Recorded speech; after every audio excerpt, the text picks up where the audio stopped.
Imagine-se em um mundo antigo, onde os rios Nilo e Eufrates não eram apenas fontes de vida, mas as artérias de grandes civilizações. No horizonte, erguem-se pirâmides majestosas, suas pedras reluzentes refletindo a luz do sol como se os próprios deuses tivessem apontado para sua construção. Em Babilônia, ouve-se o murmúrio da água que flui por incríveis terraços em cascata. A estátua de Zeus eleva-se tão grandiosa que seu sorriso parece dar vida ao próprio tempo. Esse mundo era repleto de mistérios, aspirações e uma sede incessante de deixar uma marca na história. As 7 maravilhas do mundo não são meras construções, são a personificação de ambições, gênio e fé na imortalidade do espírito humano. Elas pareciam dizer: olhem o que somos capazes de fazer, jamais seremos esquecidos. Essa lista, que chegou até nós das profundezas dos tempos, tornou-se um símbolo peculiar da vontade indomável do homem, sua capacidade de superar o impossível. Mas como surgiu a ideia de reunir exatamente 7 maravilhas? As raízes dessa lista remontam à antiguidade, quando o mundo era governado por filósofos, viajantes e cientistas que buscavam classificar e dar sentido a tudo ao redor. Heródoto, conhecido como o pai da história, e seus seguidores foram os primeiros a descrever as grandes criações da época. No entanto, a lista final foi formada um pouco mais tarde, graças aos trabalhos de Calímaco de Cirene, bibliotecário da Biblioteca de Alexandria. Por que exatamente 7? No mundo antigo, esse número era considerado sagrado, simbolizando plenitude e perfeição. Essas maravilhas surgiram em uma época em que as civilizações atingiam alturas sem precedentes na arquitetura, engenharia e arte. Os faraós egípcios, os governantes da Babilônia e os tiranos gregos usavam suas riquezas para erguer edifícios que deveriam sobreviver aos séculos. Mas é importante lembrar que eles não foram construídos apenas por beleza. As pirâmides eram a personificação da magnificência divina, adorada por milhões. O mundo ao redor delas era completamente diferente de hoje. Imagine caravanas cruzando as areias infinitas dos desertos para entregar materiais preciosos para a construção, marinheiros conquistando águas turbulentas. O Colosso de Rhodes é parte da história que mostra até onde um homem pode ir, movido por um sonho e pela busca pela glória imortal. As 7 maravilhas do mundo são uma ponte entre o passado e o presente. Elas não apenas contam sobre as conquistas daquela época, mas também nos lembram que os sonhos são capazes de superar séculos. Agora, vamos embarcar em uma viagem no tempo e descobrir como cada uma dessas construções majestosas veio ao mundo, quem as criou e por quê, e como elas mudaram o mundo. Agora, vamos nos transportar para o Egito, a terra onde começou a história das maravilhas do mundo. Entre as areias e o sol escaldante do deserto, ergue-se uma construção monumental que até hoje impressiona por sua grandeza, a Grande Pirâmide. A única das 7 maravilhas do mundo que sobreviveu até os nossos dias, a pirâmide foi construída por volta de 2560 a.C., durante o reinado do faraó Khufu, Quéops. Essa estrutura, com quase 147 metros de altura, foi a maior do mundo por milênios. Hoje, é um pouco menor devido à perda das camadas superiores de revestimento, mas continua sendo um símbolo da genialidade e ambição da antiga civilização egípcia. O processo de sua construção é um verdadeiro mistério. Para criar a pirâmide, foram necessários cerca de 2,3 milhões de blocos de pedra, cujo peso total é estimado em 6 milhões de toneladas. Cada bloco, dependendo do tamanho, pesava de 2,5 a 80 toneladas. Como os antigos egípcios moviam pedras tão maciças? Os cientistas acreditam que eles usavam trenós deslizando sobre areia úmida para minimizar o atrito. Descobertas recentes mostraram que os egípcios construíram canais e plataformas especiais para entregar os blocos de pedra diretamente ao local de construção. A pirâmide foi revestida com blocos lisos de calcário branco que refletiam a luz do sol, transformando-a em um farol deslumbrante no deserto. Esse revestimento, infelizmente, desapareceu quase completamente, mas um dia fez a pirâmide ser verdadeiramente inesquecível. A tecnologia de construção da pirâmide ainda hoje gera debates. Alguns sugerem que os blocos eram elevados usando rampas diretas, que se estendiam à medida que a pirâmide era erguida. Outros estão certos de que foram usadas rampas em espiral ou um complexo sistema de alavancas. Independentemente do método, foi uma maravilha da engenharia que ainda hoje inspira admiração. No entanto, a pirâmide não foi apenas um projeto de engenharia. Ela tinha um profundo significado espiritual. O faraó Khufu se considerava um intermediário divino entre a terra e o céu, e a pirâmide era seu túmulo. A câmara funerária central, escavada em granito, ficava nas profundezas da pirâmide. Ela era protegida por complexos sistemas de passagens e massivos blocos de pedra que deveriam proteger o sepultamento dos ladrões. Os trabalhadores egípcios que criaram essa maravilha recebiam comida e água, o que lhes garantia força para o trabalho árduo. Escavações recentes mostraram que muitos trabalhadores eram artesãos qualificados e não escravos como se pensou por muito tempo. Quando se fala da construção da Grande Pirâmide de Quéops, é impossível não se perguntar: como os antigos egípcios, sem tecnologias modernas, conseguiram criar uma estrutura tão grandiosa? A resposta reside em suas incríveis conquistas tecnológicas que anteciparam seu tempo. Acima de tudo, a precisão do projeto da pirâmide é surpreendente. Seus lados estão orientados quase perfeitamente para os pontos cardeais e a base está nivelada com uma variação mínima de altura. Para criar uma fundação nivelada, os artesãos usaram a técnica de nivelamento com água, o que permitiu obter uma estabilidade excepcional da estrutura. A construção exigia cálculo e organização precisos. Os egípcios demonstraram maestria no uso de rampas para elevar os blocos. Uma das tecnologias possíveis eram as rampas em espiral, que permitiam reduzir o ângulo de inclinação e distribuir os esforços. Rampas são estruturas inclinadas que os antigos egípcios usavam para elevar blocos de pedra pesados à altura na construção da pirâmide. Imagine uma longa rampa suave pela qual você pode puxar uma pedra para cima. Como isso funcionava?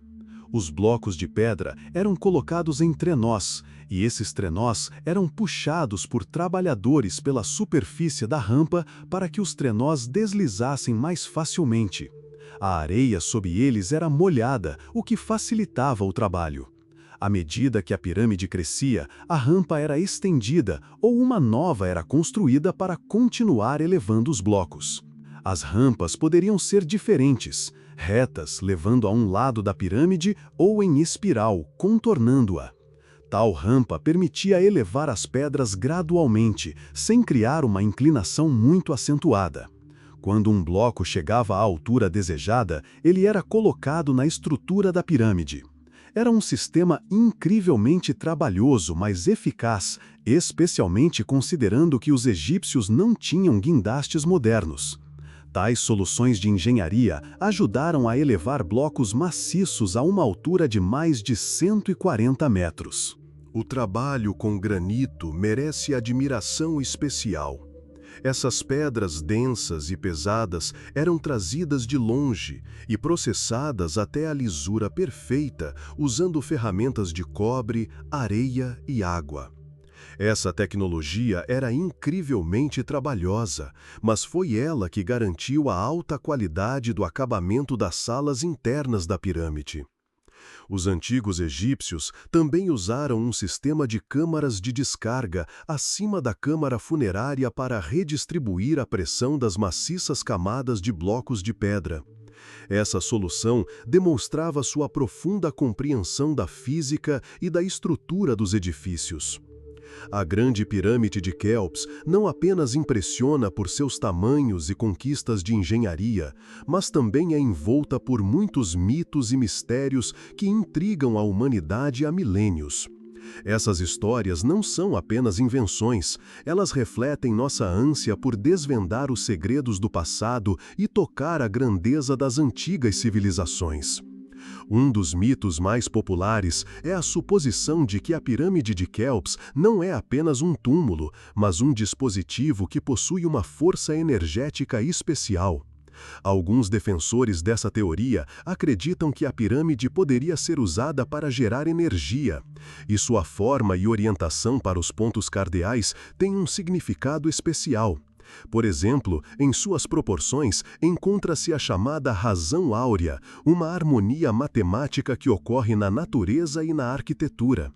Essas coincidências dão origem a hipóteses de que os antigos egípcios poderiam possuir conhecimentos perdidos para nós.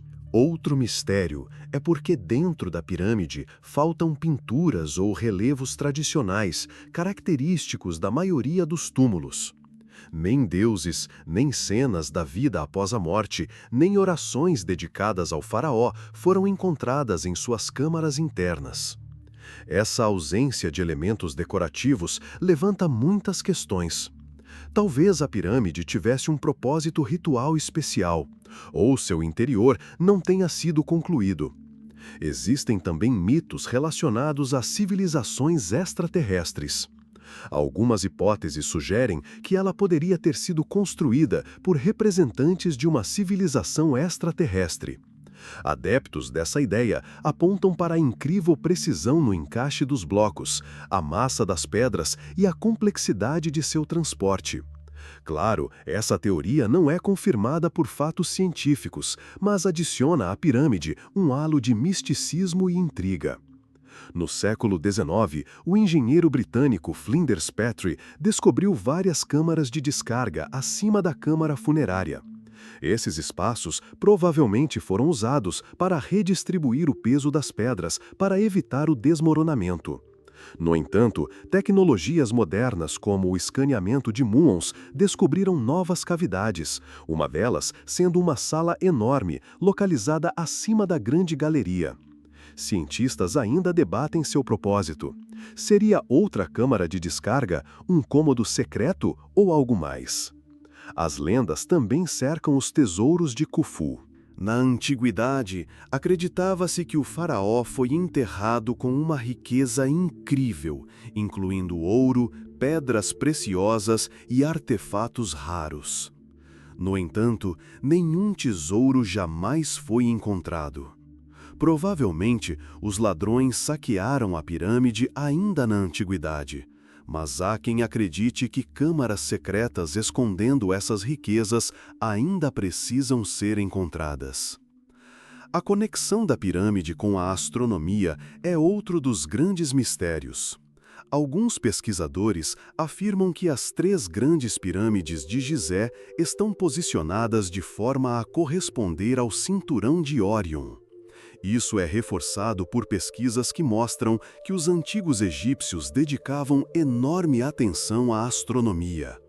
Além disso, os poços de ventilação dentro da pirâmide estão orientados para coincidir com a posição de estrelas como Sírius e Aldebaran, o que aumenta a sensação de sua conexão com os céus.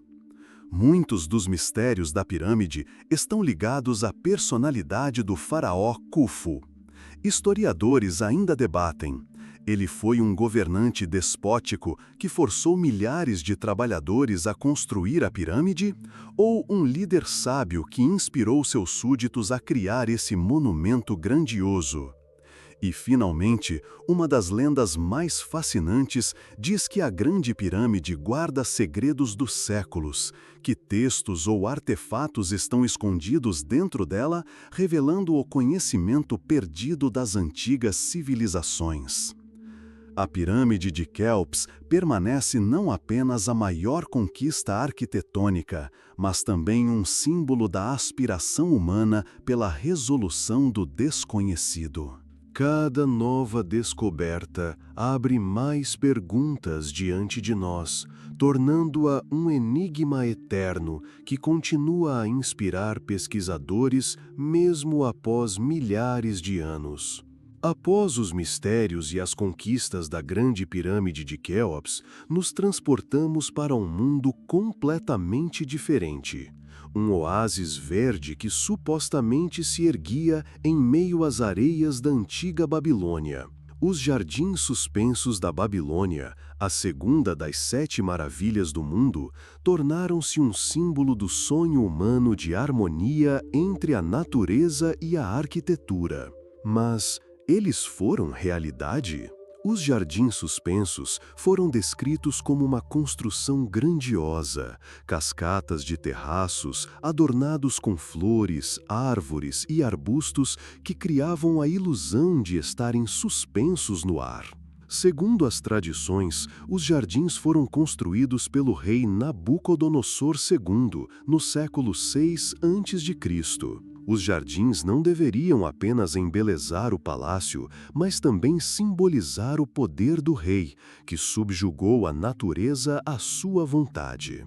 No entanto, a primeira coisa que causa dúvida é a ausência de menções aos jardins nos textos da própria época de Nabucodonosor. As crônicas daquele período, incluindo as tabuinhas cuneiformes, narram detalhadamente a construção de palácios, templos e canais, mas em lugar nenhum mencionam os jardins maravilhosos. As primeiras descrições dos jardins apareceram apenas séculos depois nas obras de autores antigos, como Estrabão e Diodoro Sículo. Eles poderiam basear-se em lendas orais ou interpretações errôneas de registros anteriores.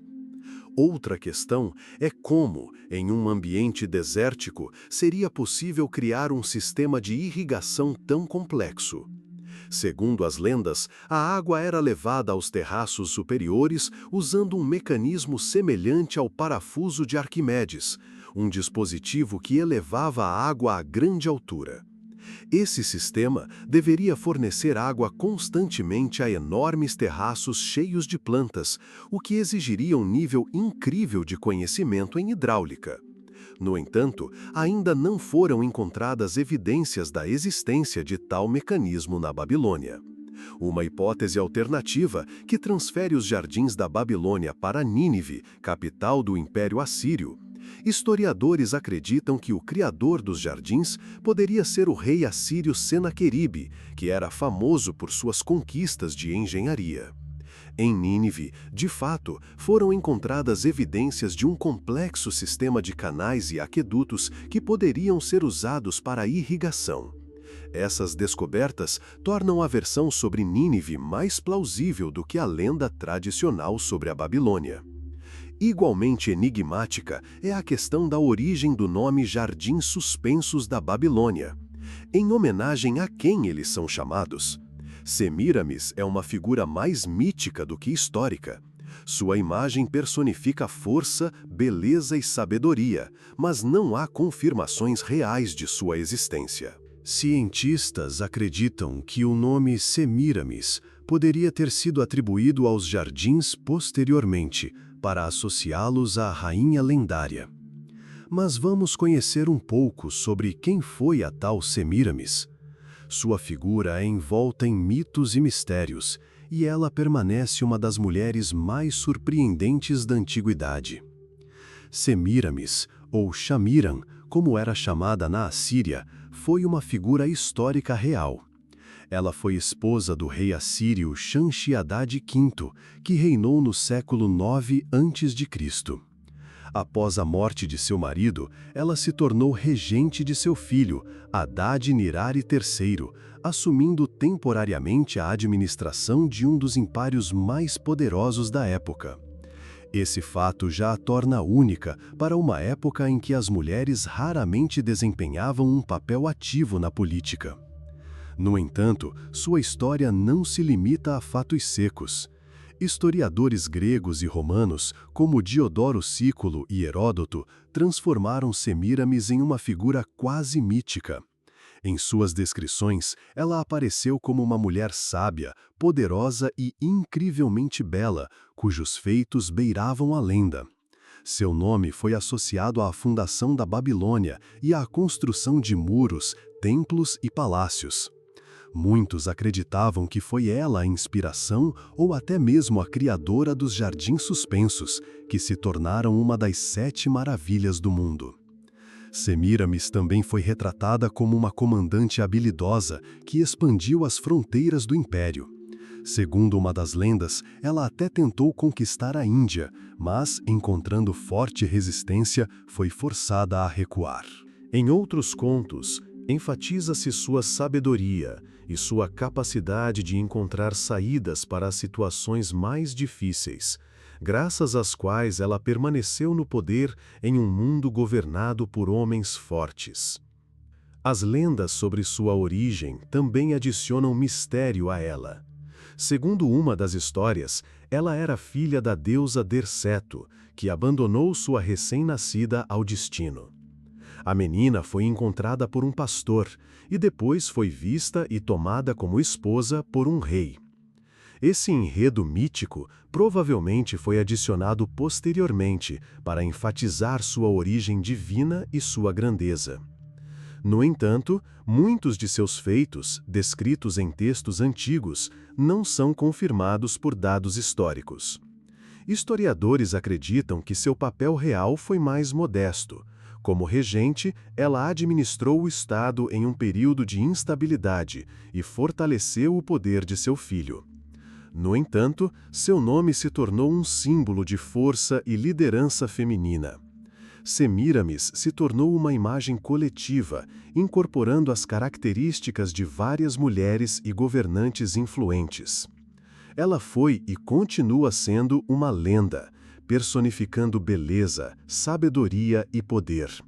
Suas conquistas foram exageradas, mas ela inspira até hoje, permanecendo um exemplo de como uma lenda pode superar a realidade.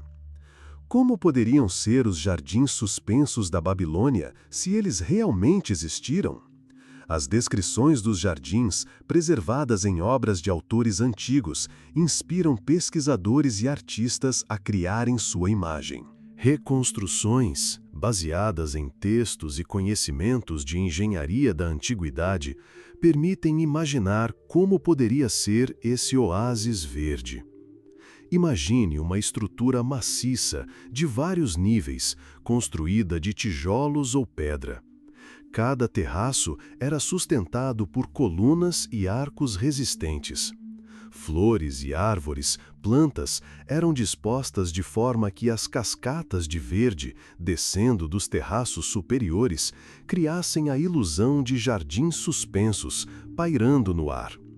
Os terraços eram conectados por escadas ou caminhos inclinados, permitindo que os moradores do palácio e convidados passeassem pela exuberante vegetação. O elemento central do jardim, provavelmente, era um sistema complexo de abastecimento de água. Textos antigos descrevem um mecanismo que levava a água do rio Eufrates ao topo da estrutura. Talvez fosse um mecanismo em forma de parafuso ou uma série de elevadores de água que levavam a água para os terraços superiores.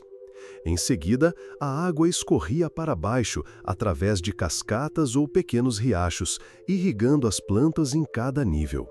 O som da água corrente criava uma atmosfera de tranquilidade, preenchendo os jardins com os sons da natureza. Os jardins, provavelmente, representavam um forte contraste com a paisagem desértica circundante. A vegetação poderia incluir árvores e flores exóticas trazidas de várias regiões, como a Média, terra natal da rainha Amitis. Talvez entre as plantas cultivadas ali estivessem romãs, ciprestes, tamareiras, jasmim e rosas, o que adicionava não apenas beleza, mas também aroma, preenchendo o ar. Para dar solidez às estruturas, utilizava-se asfalto e tijolos queimados, que eram característicos da arquitetura babilônica. Uma camada de isolamento de pedra e junco, impregnada de resina, poderia impedir o vazamento de água, o que era especialmente importante para manter os terraços em bom estado. Os jardins certamente eram cercados por altos muros que os protegiam do sol escaldante e do vento do deserto. À noite, quando o sol se punha no horizonte, os jardins poderiam se encher de tons dourados do crepúsculo, tornando-os ainda mais majestosos. Talvez nos jardins houvesse fontes, estátuas e bancos para descanso, transformando este lugar em um verdadeiro paraíso para a elite governante. Embora todos esses detalhes permaneçam hipotéticos, as reconstruções permitem ver quão magnífico e maravilhoso poderia ser este oásis maravilha. Os jardins suspensos da Babilônia, se realmente existiram, foram não apenas um símbolo de maestria em engenharia, mas também a personificação do sonho de harmonia entre a natureza e o gênio humano.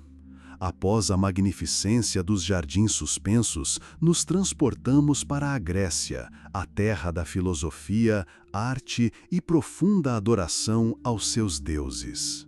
No coração desta civilização, na sagrada Olímpia, encontrava-se uma das 7 maravilhas do mundo, a estátua de Zeus, que se tornou a personificação da grandeza e do poder do Deus Supremo do panteão grego, o Deus do trovão e dos raios, bem como o protetor da ordem e da justiça.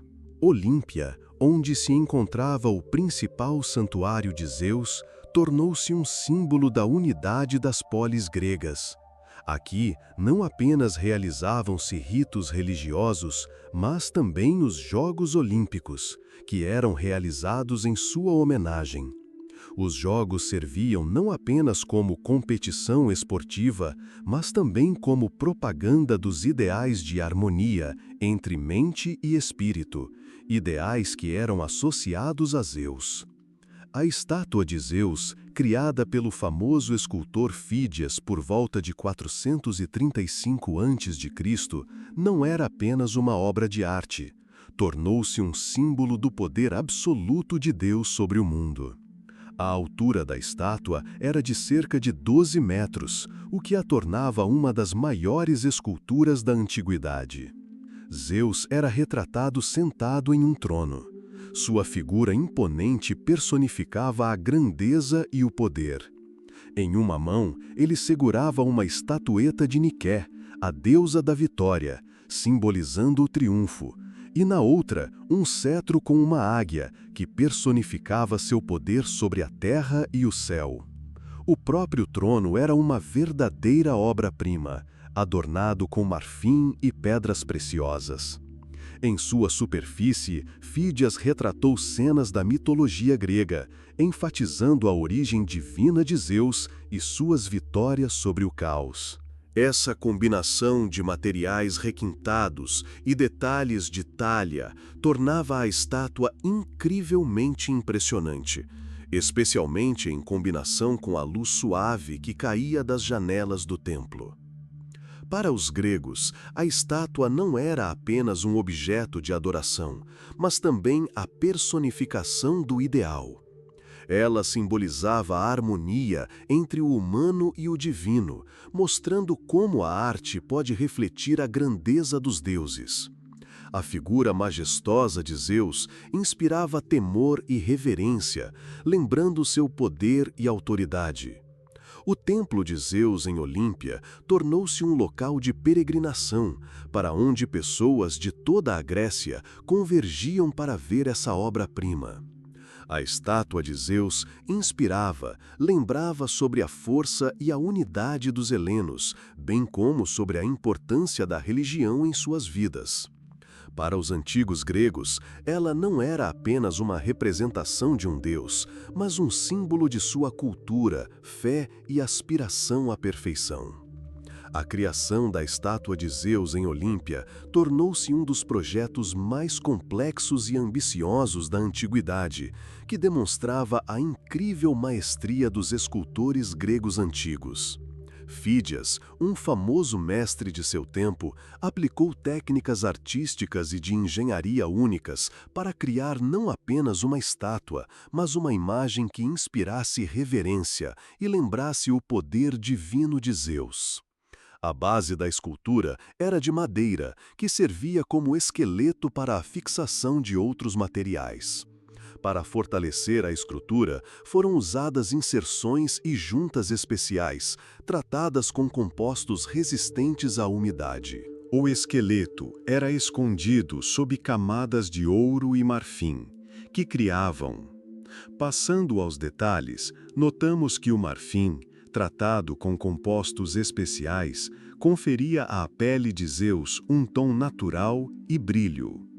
Para dar vivacidade e brilho às vestes de Zeus, foram usadas finíssimas folhas de ouro. Esse material simbolizava o brilho divino, e cada detalhe de sua armadura, sandálias e manto era decorado com pequenos ornamentos, que aumentavam a sensação de riqueza e poder.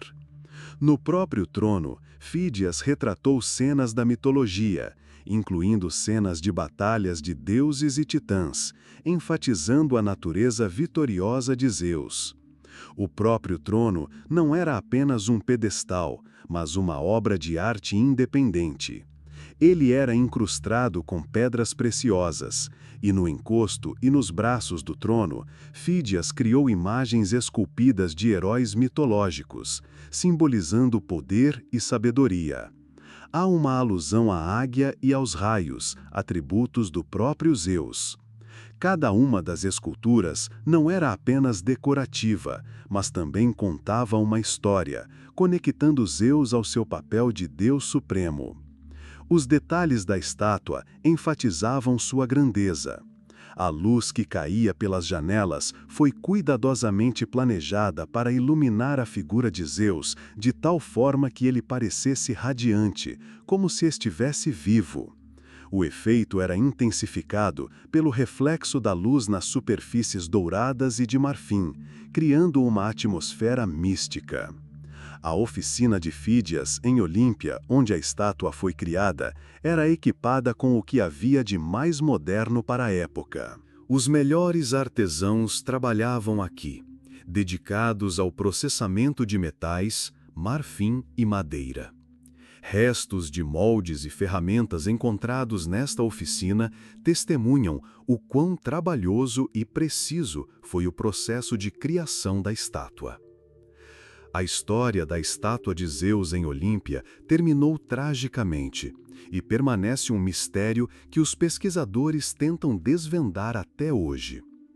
Essa obra-prima da arte antiga, criada para louvar o Deus supremo dos antigos gregos, viveu séculos de admiração, mas eventualmente desapareceu, deixando para trás apenas memórias e lendas.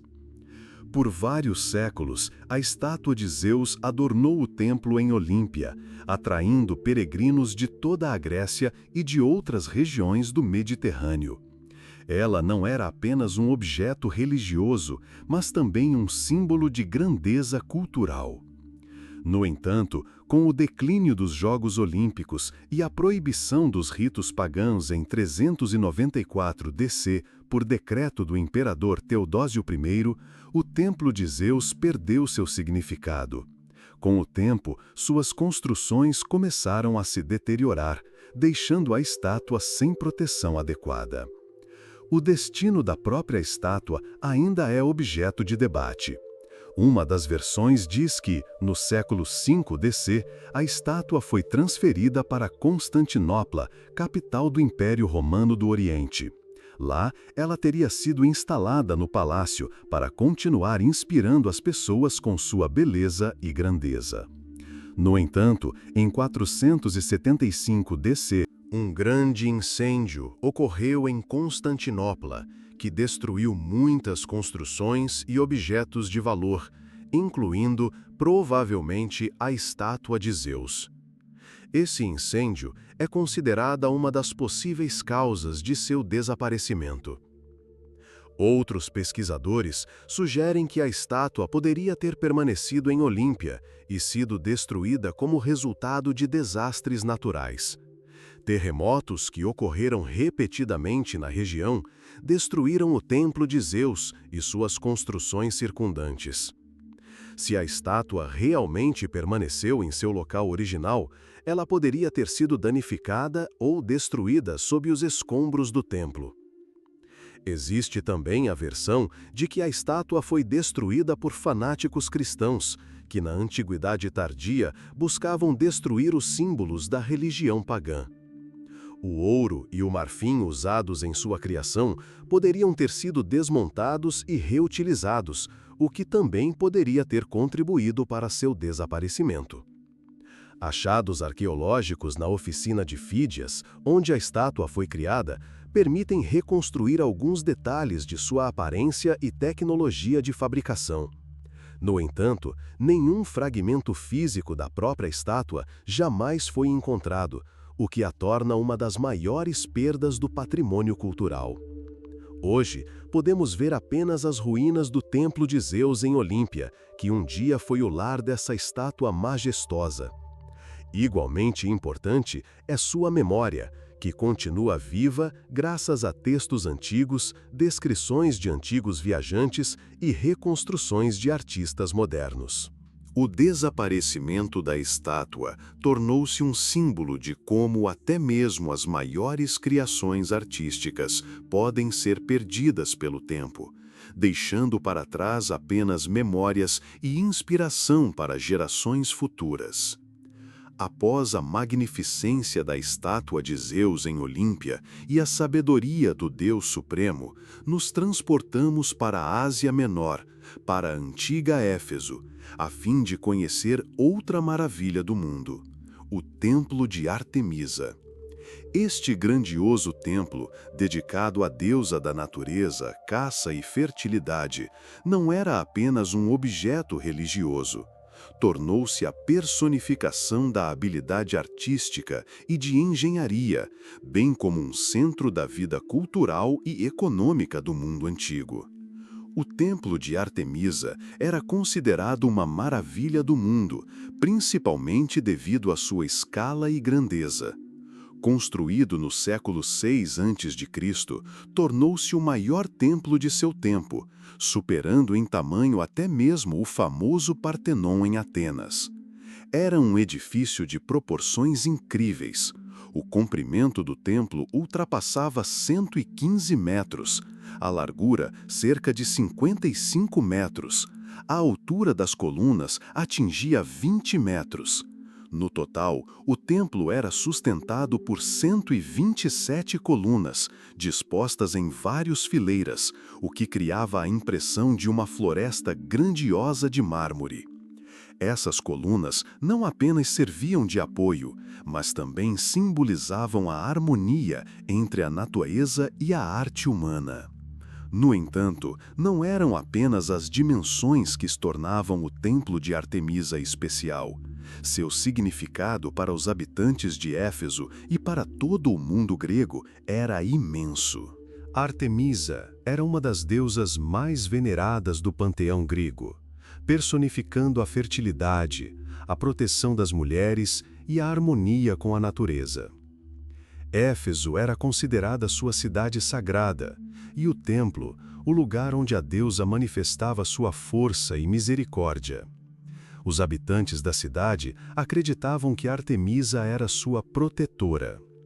O templo tornou-se um local de peregrinação para pessoas de toda a Grécia e de outras regiões, que vinham para oferecer dons e prestar homenagem à deusa. O templo de Artemisa não era apenas um centro religioso, mas também um símbolo cultural. Sua construção e manutenção demonstravam a riqueza e o poder dos governantes de Éfeso. Artesãos e viajantes convergiam para cá, trazendo seus bens, ideias e costumes. O templo tornou-se um nó que conectava diferentes culturas e regiões, fortalecendo o papel de Éfeso como centro internacional. A localização única do templo também sublinhava sua importância. Foi construído em solo pantanoso, mas tal lugar não foi escolhido por acaso. Simbolizava a conexão de Artemisa com a natureza, seu poder sobre a terra e a água. O pântano, como se acreditava, protegia o templo de terremotos destrutivos, o que confirmava seu significado mitológico. Assim, o templo de Artemisa não foi apenas uma maravilha do mundo. Foi um lugar que personificou tanto a maestria em engenharia quanto a profunda fé na deusa, que personificava esperança, proteção e prosperidade. As pessoas vinham aqui não apenas para rituais, mas para sentir o toque de algo grandioso, divino, imutável pelo tempo. O templo de Artemisa em Éfeso não era apenas grandioso em suas dimensões, mas também deslumbrante em beleza e elegância de suas soluções arquitetônicas. Seus construtores e escultores usaram métodos inovadores e materiais requintados para criar um templo que se tornou um símbolo da perfeição da arquitetura grega antiga. O templo foi dedicado a Artemisa, uma das deusas mais veneradas do panteão grego. Ela personificava a natureza, a caça, a fertilidade e a proteção das mulheres. Artemisa era uma deusa a qual se recorria em busca de ajuda no nascimento de crianças e na proteção de jovens virgens, e sua conexão com a natureza era enfatizada pela imagem de uma caçadora cercada por animais selvagens. Em Éfeso, ela era especialmente venerada como deusa da fertilidade e protetora da cidade, associada à abundância e prosperidade da região. Foram esses aspectos de seu culto que encontraram reflexo na arquitetura e no mobiliário do templo. O templo foi construído no estilo jônico, conhecido por sua elegância e proporções. Suas colunas maciças com cerca de 20 metros de altura não apenas sustentavam o telhado, mas também criavam uma impressão de leveza e harmonia. No total, o templo possuía 127 colunas, cada uma delas coberta por relevos com imagens de cenas mitológicas, padrões e símbolos associados à deusa Artemisa. Algumas das colunas eram tão finamente decoradas que eram consideradas obras de arte por si só. A parte principal do templo foi construída em mármore, o que lhe conferia um brilho ao sol. Para a criação de alguns detalhes, foram utilizados materiais preciosos, como ouro e marfim, que enfatizavam a riqueza e a grandiosidade de Éfeso. Os painéis esculpidos, que adornavam as paredes e pórticos, retratavam cenas de mitos relacionados a Artemisa, caça e natureza. Esses relevos não apenas decoravam o templo, mas também contavam histórias que eram familiares a todos os visitantes. O lugar central no templo era ocupado pela estátua de Artemisa, que por si só era uma obra-prima. Ela foi feita de ouro e marfim, e suas vestes eram cobertas por imagens de animais e símbolos de fertilidade, como abelhas e veados. Isso enfatizava a conexão da deusa com a natureza e seu papel como protetora de tudo que vive. A estátua, segundo as descrições, tinha uma aparência solene e majestosa, inspirando temor em todos que entravam no templo. Outra característica única do templo era seu telhado. Era coberto por telhas de terracota e decorado com elementos esculturais, como acrotérios, figuras que se localizavam nas bordas e no topo do telhado. Essas esculturas retratavam criaturas mitológicas e símbolos associados a Artemisa, e adicionavam ao templo ainda mais riqueza decorativa. A disposição do templo recebeu atenção especial. Foi construído de forma a se integrar harmoniosamente à paisagem circundante. O templo erguia-se sobre uma base maciça de mármore que o protegia da umidade do solo pantanoso. Essa base em si era decorada com relevos e servia como uma transição simbólica entre a área terrena e a sagrada, dedicada à deusa. O espaço interior era igualmente impressionante. Foi projetado para direcionar o olhar do visitante para a estátua de Artemisa. A luz penetrava no templo através de janelas localizadas nas paredes altas, criando um efeito de brilho misterioso que parecia emanar da própria estátua. O piso do templo era revestido com ladrilhos de mármore e incrustado com pedras preciosas, o que adicionava ainda mais luxo ao mobiliário interno. Esta obra-prima da arquitetura antiga foi repetidamente sujeita a destruições, mas a cada vez foi restaurada, refletindo não apenas a maestria dos construtores, mas também a profunda devoção dos habitantes de Éfeso à sua deusa. A primeira destruição significativa ocorreu em 356 a.C., quando o templo foi incendiado por Heróstrato. Ele incendiou deliberadamente o templo, desejando entrar para a história. O incêndio destruiu elementos arquitetônicos e o telhado, além de danificar a estátua de Artemisa. Esse ato causou enorme indignação aos habitantes de Éfeso e a todo o mundo grego. A palavra de Heróstrato foi amaldiçoada e tentaram apagá-lo da história, proibindo menções a ele.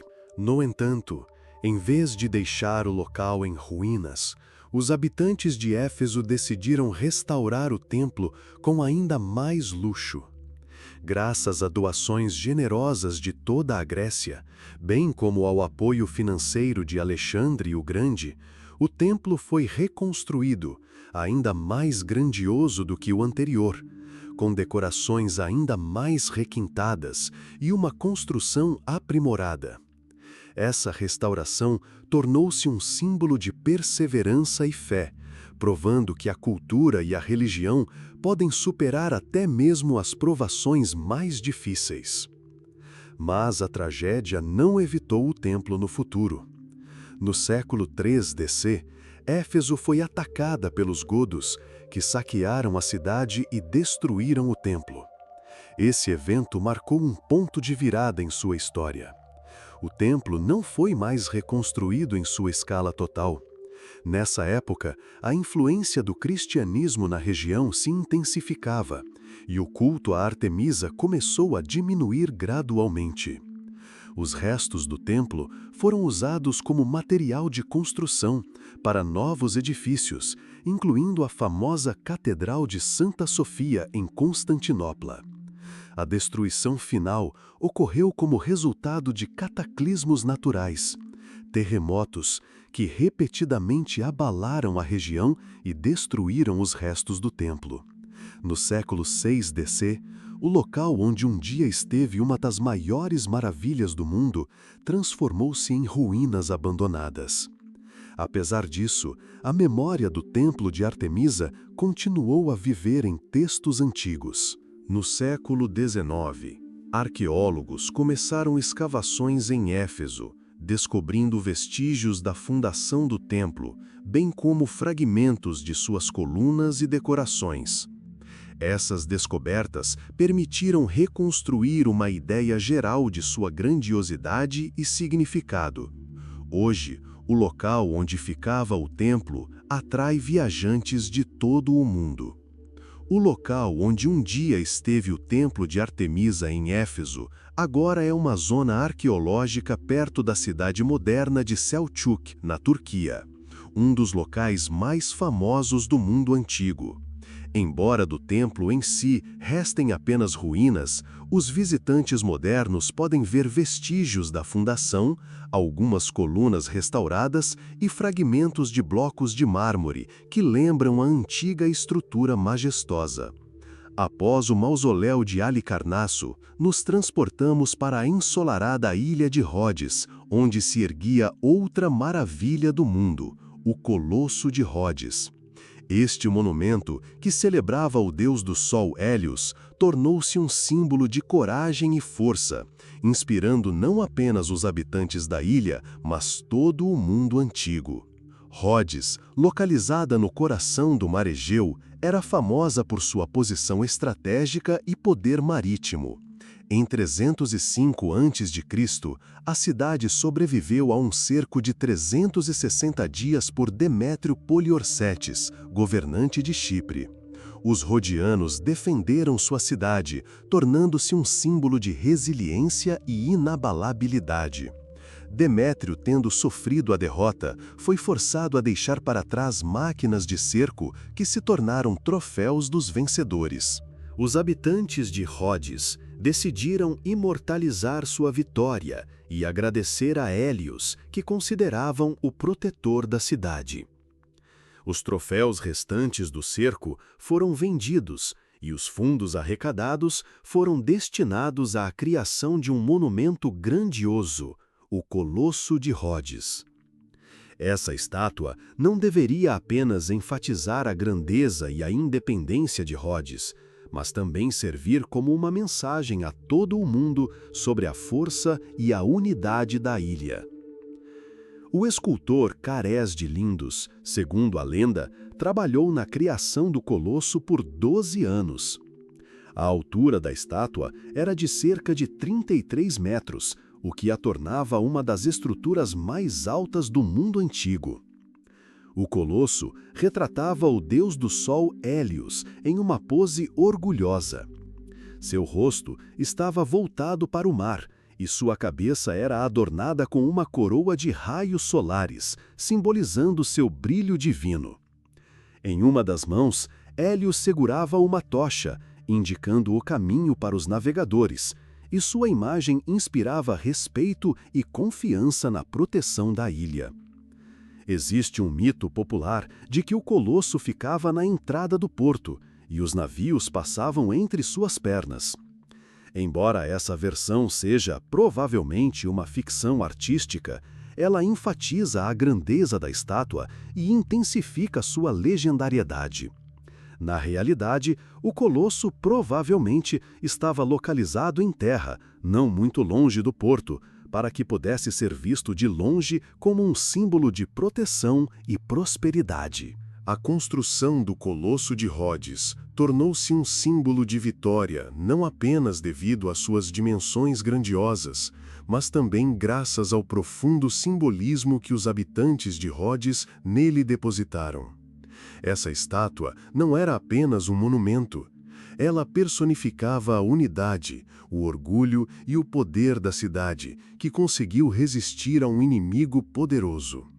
O próprio processo de construção do colosso tornou-se um ato de triunfo coletivo. Todas as camadas da sociedade participaram do projeto, desde a venda de troféus até o trabalho na construção. Os cidadãos não apenas erguiam uma estátua, eles criavam um símbolo de sua resiliência e independência, que era importante para todos. Cada contribuição para a construção fortalecia o senso de comunidade e apoio mútuo entre os habitantes. É importante notar que a própria ideia de criar o colosso como uma oferenda a Hélios personificava a fé dos rhodianos na justiça divina. Eles acreditavam que sua vitória era merecida, e a estátua tornou-se um lembrete visível de que até mesmo os inimigos mais poderosos podem ser derrotados se agirem com determinação e fé. Outro momento importante foi a localização do colosso. Ele foi erguido em um local para receber os navios que se aproximavam de Rhodes e impressionar convidados e comerciantes. Essa não foi apenas uma solução arquitetônica, mas também uma declaração sobre o status de Rhodes como centro de poder e comércio no Mediterrâneo.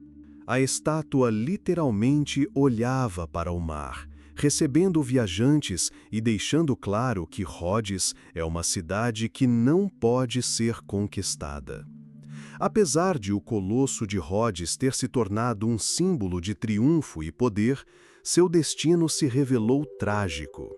Este monumento grandioso foi destruído como resultado de um dos mais destrutivos terremotos da antiguidade. A tragédia ocorreu por volta de 226 a.C., quando um poderoso terremoto abalou a ilha de Rhodes.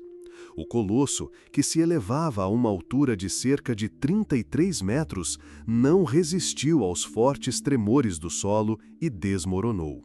Segundo fontes antigas, fragmentos maciços da estátua foram espalhados pela área. Apesar disso, mesmo em sua forma destruída, o colosso continuou a maravilhar aqueles que o viram. Plínio, o Velho, escreveu que muitos viajantes vinham a Rhodes apenas para ver os restos dessa estátua gigante. Após o terremoto, os habitantes de Rhodes pediram ajuda ao oráculo de Delfos para saber se deveriam restaurar a estátua. No entanto, o oráculo aconselhou a deixar a estátua destruída, explicando isso como um sinal da vontade dos deuses. Os rhodianos obedeceram à profecia, e os restos do colosso permaneceram no local por vários séculos. Fragmentos da estátua ficaram no chão até o século VI d.C., quando os conquistadores árabes tomaram Rhodes. Segundo as crônicas, os restos do colosso foram desmontados e vendidos como metal. A lenda diz que foram necessários 900 camelos para transportar esses escombros.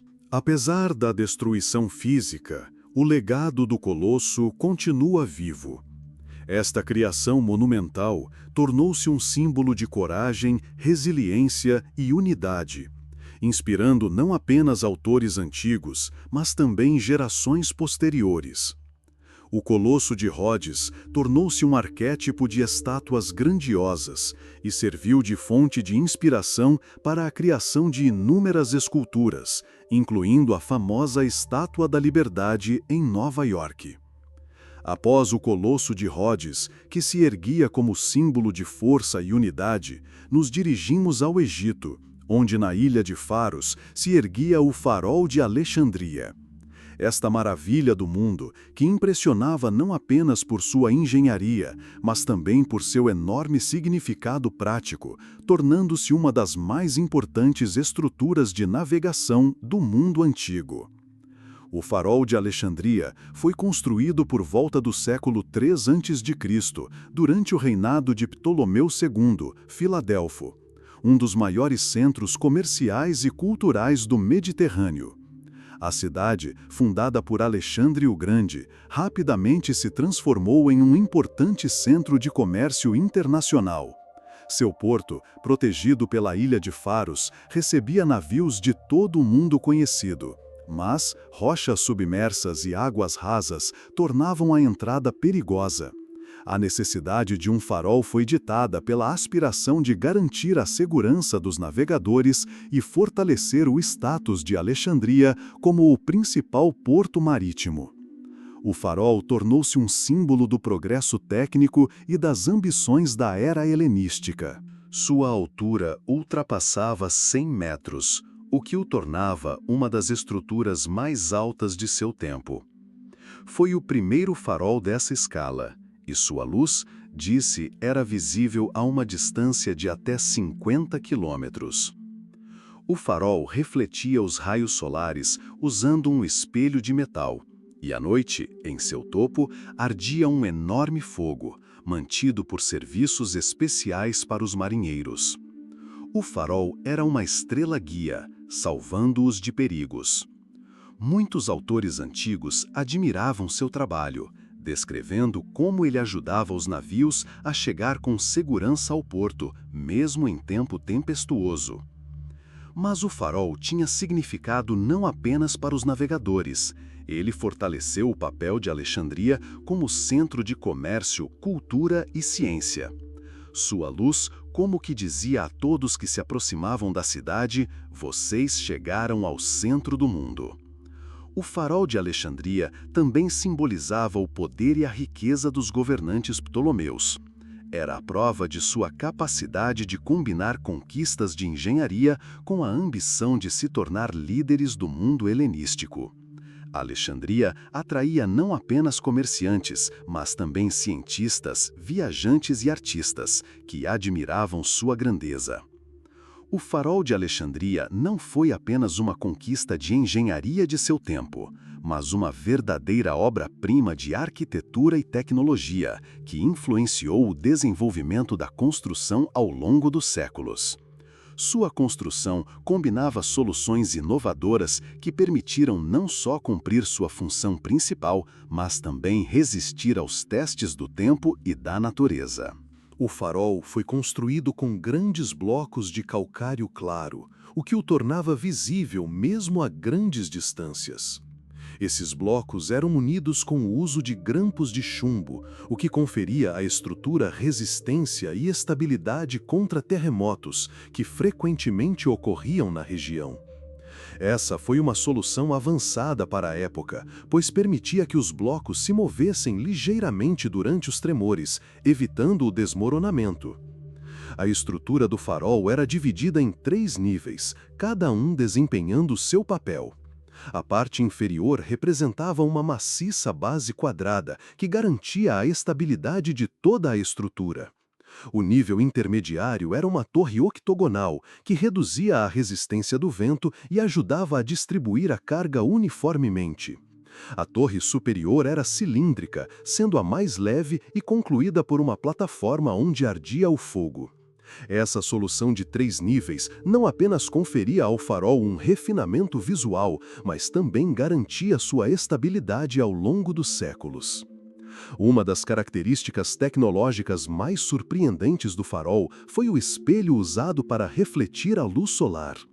A superfície metálica polida permitia direcionar os raios de luz a grandes distâncias, o que melhorava significativamente a visibilidade durante o dia.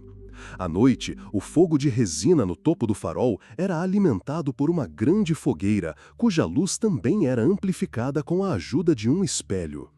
Este foi um dos primeiros exemplos do uso da tecnologia refletora na arquitetura. A longevidade do farol é explicada não apenas pela qualidade dos materiais e pela produmanidade da construção, mas também por seu significado simbólico para os Ptolomeus.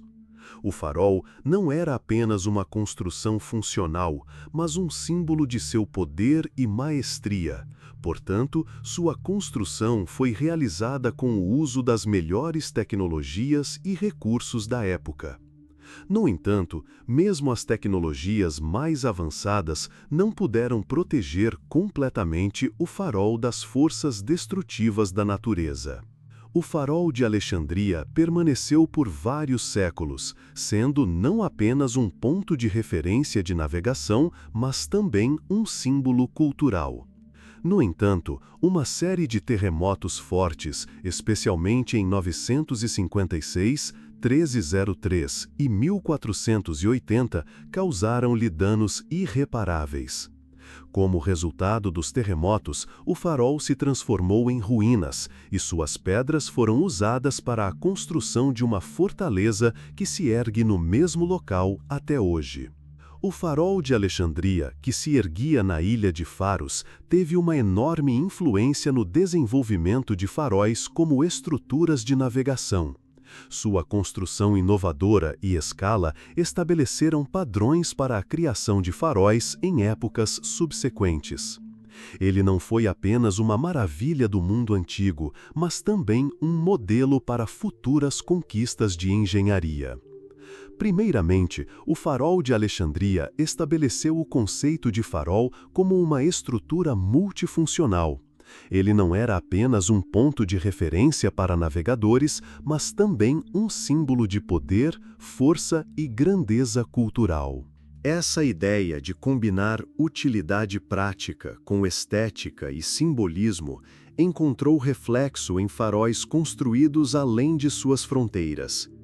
Mesmo séculos depois, os faróis não apenas iluminavam o caminho, mas também se tornavam pontos turísticos arquitetônicos, enfatizando o status das cidades portuárias.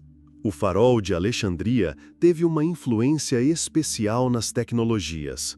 Sua estrutura de vários níveis, incluindo uma base maciça, torres octogonal e cilíndrica, tornou-se um protótipo para muitos faróis construídos nas costas da Europa e da Ásia. Por exemplo, a estrutura de 3 níveis proporcionava resistência ao vento e a terremotos, além de facilitar a manutenção do fogo. A tecnologia de uso de espelhos para refletir a luz, embora inferior em eficiência às modernas, foi em si revolucionária. O próprio princípio da luz direcionada tornou-se a base para o desenvolvimento da ótica na navegação. Faróis modernos usam lentes de Fresnel e sistemas ópticos complexos, mas sua ideia se origina justamente do farol de Alexandria, que demonstrou pela primeira vez como a reflexão da luz pode melhorar significativamente a visibilidade para os navegadores. O papel simbólico do farol como luz na escuridão também foi herdado do farol de faros. Para os navegadores, o farol tornou-se não apenas um ponto de referência salvador, mas também um símbolo de esperança, superação de perigos e aproximação de casa. Muitos faróis modernos foram inspirados pela lenda do farol de Alexandria, incluindo estruturas tão famosas quanto a Torre de Hércules na Espanha e a Estátua da Liberdade em Nova York, que também é um farol e ao mesmo tempo um símbolo de grandeza e liberdade. Vamos falar sobre o destino das 7 maravilhas do mundo. Por que a maioria delas não sobreviveu? A resposta é simples e complexa ao mesmo tempo. Muitos fatores influenciaram isso, de desastres naturais à negligência humana. Imagine só, essas construções majestosas, erguidas com tecnologias que poderiam proteger o edifício da destruição. Arquitetos e construtores alcançaram alturas de maestria, usando pedra, madeira, mármore. Mas até os materiais mais resistentes estão sujeitos à destruição. Desastres naturais desempenharam seu papel. Por exemplo, o mausoléu de Halicarnasso, que permaneceu por vários séculos, foi destruído por terremotos e apagado da face da terra. O Colosso de Rhodes, terremotos não poupam nem mesmo as estruturas mais fortes, quebrando-as sob o peso de seu próprio peso. A atividade humana também foi causa de perdas. O farol de Alexandria, que se erguia orgulhosamente sobre o mar Mediterrâneo, foi parcialmente destruído por terremotos, mas finalmente desmontado por pessoas que usaram suas pedras para construir. Um destino semelhante ocorreu com outras maravilhas. Algo foi destruído em guerras, algo foi desmontado e reutilizado, algo foi simplesmente esquecido. Mas talvez a perda mais dramática tenha sido a Biblioteca de Alexandria.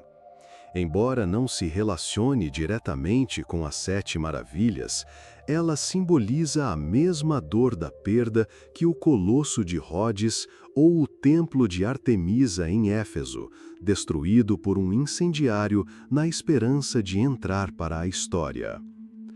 O segredo da longevidade das pirâmides de Gizé está em seu poder.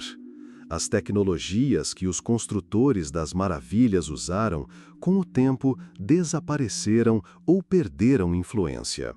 As pirâmides egípcias sobreviveram porque eram muito maciças e construídas com tecnologias que anteciparam seu tempo. As outras maravilhas, mais elegantes, eram vulneráveis. Elas não foram construídas para a eternidade, mas para impressionar seus contemporâneos. Elas deixaram uma marca na história. Ainda nos lembramos delas como um símbolo da ambição humana, genialidade e aspiração pelo belo. O destino das maravilhas nos lembra que mesmo as maiores conquistas são temporárias, mas a memória delas pode viver para sempre, se aguardarmos e a transmitirmos adiante. A restauração e os análogos modernos das Sete Maravilhas do Mundo são uma tentativa não apenas de homenagear a memória das obras-primas antigas, mas também de se inspirar nelas para criar algo novo. Embora os originais tenham se perdido, com exceção das pirâmides de Gizé, sua grandeza se tornou fonte de inspiração para arquitetos, artistas e engenheiros em todo o mundo. Vamos entender como hoje a humanidade tenta resgatar a memória delas. Algumas maravilhas foram tentadas restaurar literalmente. Por exemplo, na Turquia, arqueólogos e arquitetos trabalham no local do Templo de Artemisa, em Éfeso. Até agora, o templo existe apenas em forma de colunas individuais e ruínas. Mas sua reconstrução não é apenas uma tarefa técnica, mas também um projeto cultural voltado para a restauração de sua antiga grandeza.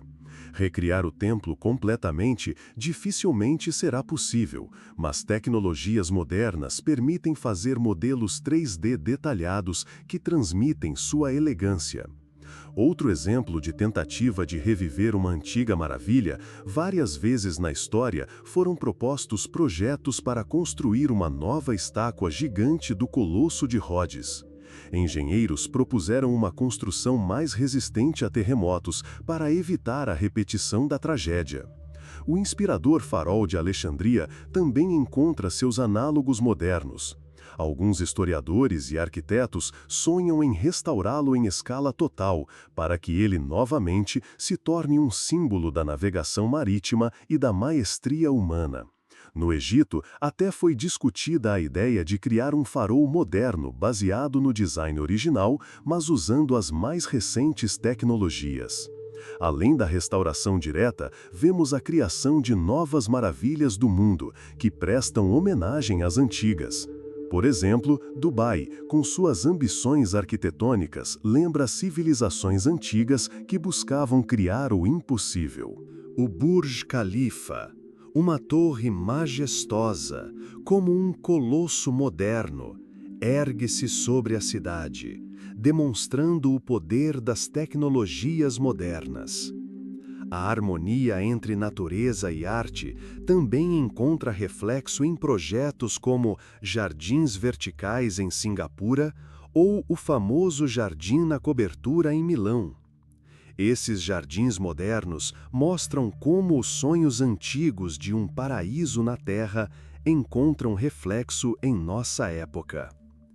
O destino das Sete Maravilhas nos lembra que a inspiração humana é eterna. Não podemos voltar ao passado, mas cada novo projeto não é apenas uma homenagem à memória, mas também um lembrete de que o sonho humano, como a própria história, continua.